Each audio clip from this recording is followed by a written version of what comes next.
আসসালামু আলাইকুম সুপ্রিয় চাকরি প্রত্যাশীগণ, পুলিশ কনস্টেবল নিয়োগ মাঠের ইনডেমনিটি ঘোষণাপত্র কিভাবে সঠিক নিয়মে পূরণ করে নিয়ে যেতে হবে তা আজকের ভিডিওতে জানিয়ে দেওয়া হবে। এবং যারা বাংলাদেশ পুলিশ কনস্টেবলে আবেদন করেছো, তোমাদের অবশ্যই সিলেক্টেড মেসেজ আসার পর অবশ্যই প্রয়োজনীয় কাগজপত্রের সাথে পুলিশ কনস্টেবল নিয়োগ মাঠে ইনডেমনিটি ঘোষণাপত্রটি সঠিকভাবে পূরণ করে সাথে করে নিয়ে যেতে হবে। তবে বাংলাদেশ পুলিশ কনস্টেবল টিআরসি পদে নিয়োগ বিজ্ঞপ্তি এখন চলমান রয়েছে। তবে বাংলাদেশ পুলিশ কনস্টেবল নিয়োগের আবেদন চলমান রয়েছে। তবে আবেদনের শেষ তারিখ 18 মার্চ 2025 খ্রিস্টাব্দ। যারা বাংলাদেশ পুলিশ কনস্টেবলে এখনো আবেদন করনি, তোমরা অতি দ্রুত বাংলাদেশ পুলিশ কনস্টেবলের সার্কুলারে আবেদনটি সম্পূর্ণ করে নিবে।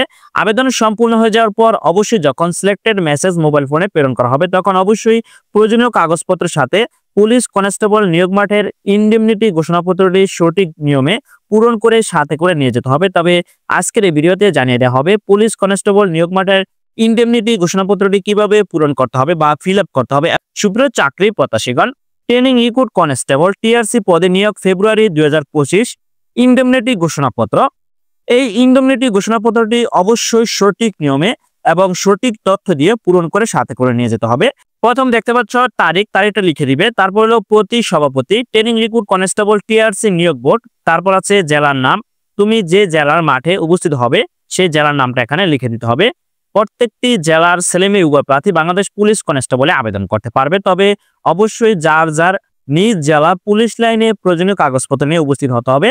তবে অবশ্যই তার নিজ জেলার নামটা এখানে লিখে দিতে হবে। তারপর আছে বিষয় শারীরিক সক্ষমতা যাচাই বা ফিজিক্যাল এন্ডুরেন্স টেস্ট পিইটি এর অংশগ্রহণকারী প্রার্থী কর্তৃক ইনডেমনিটি ঘোষণাপত্র। জনাব, যথাযথ সম্মানপূর্বক বিনীত নিবেদন, এই যে আমি যে ব্যক্তি বাংলাদেশ পুলিশ কনস্টেবলে আবেদন করেছ, অবশ্যই তোমার নামটা এখানে লিখতে হবে। তারপর এনআইডি বা জন্ম নিবন্ধন নম্বর, অবশ্যই প্রার্থীর জাতীয় পরিচয়পত্র নম্বর। যদি জাতীয় পরিচয়পত্র না থাকে সেক্ষেত্রে অবশ্যই জন্ম নিবন্ধন নম্বরটা এখানে লিখে দিতে হবে। তারপর জন্ম তারিখ, অবশ্যই সার্টিফিকেট অনুযায়ী জন্ম তারিখটা এখানে লিখে দিতে হবে। তারপর সার্টিফিকেট অনুযায়ী পিতার নাম লিখতে হবে, তারপর মাতার নাম লিখতে হবে, তারপর গ্রামের নাম লিখে দিতে হবে, ডাকঘরের নাম লিখতে হবে, থানার নাম লিখতে হবে, জেলার নাম লিখতে হবে।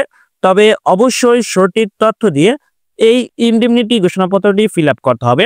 তারপর ঘোষণা করছি যে বাংলাদেশ পুলিশের ট্রেনিং রিক্রুট কনস্টেবল পদে নিয়োগের লক্ষ্যে শারীরিক সক্ষমতা যাচাই ফিজিক্যাল এন্ডুরেন্স টেস্ট পিইটি এ অংশগ্রহণের জন্য আমি শারীরিক ও মানসিকভাবে সম্পূর্ণ সুস্থ উপযুক্ত।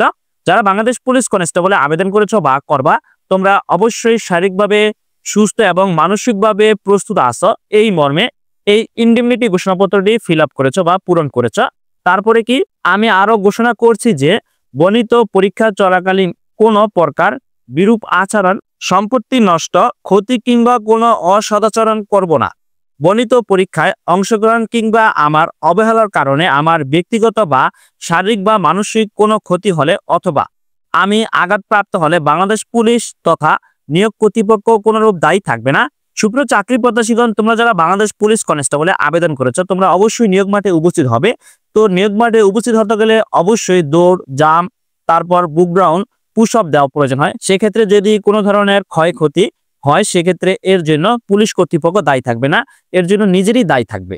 তারপর কি দেখতে পাচ্ছ, আমার যে কোনো অন্যায় কার্য বা আচরণের জন্য বাংলাদেশ পুলিশ আমার বিরুদ্ধে আইনগত ব্যবস্থা গ্রহণ করতে পারবে। এই পুলিশ কনস্টেবল নিয়োগের ইনডেমনিটি ঘোষণাপত্র যে প্রার্থী এটা পূরণ করবে তিনি অবশ্যই বলতেছে যে বাংলাদেশ পুলিশ নিয়োগ মাঠে গিয়ে কোনো ধরনের অসদাচরণ বা কোনো ধরনের অন্যায় অনিয়ম করলে এর বিরুদ্ধে বাংলাদেশ পুলিশ আইনগত ব্যবস্থা নিতে পারবে। আমি স্বজ্ঞানে বিনা প্ররোচনায় ও সম্পূর্ণ সুস্থভাবে এই ইনডেমনিটি ঘোষণাপত্র স্বাক্ষর করলাম। আপনার অনুগত প্রার্থীর স্বাক্ষর, যে ব্যক্তি বাংলাদেশ পুলিশ কনস্টেবল আবেদন করেছ তার স্বাক্ষর। তারপর প্রার্থীর নাম, তোমার নামটা সম্পূর্ণভাবে লিখে দিবে সার্টিফিকেট অনুযায়ী। তারপর হলো কি প্রার্থীর পিইটি সিরিয়াল নম্বর। তুমি যখন বাংলাদেশ পুলিশ কনস্টেবলে আবেদন করেছো তখন অবশ্যই সিলেক্টেড মেসেজ আসার পর পুলিশ কনস্টেবলের এডমিট কার্ড বা প্রবেশপত্র অনলাইন থেকে সংগ্রহ করেছো, সেই এডমিট কার্ডে একটি সিরিয়াল নম্বর আছে, সেই সিরিয়াল নম্বরটি এখানে লিখে দিবে।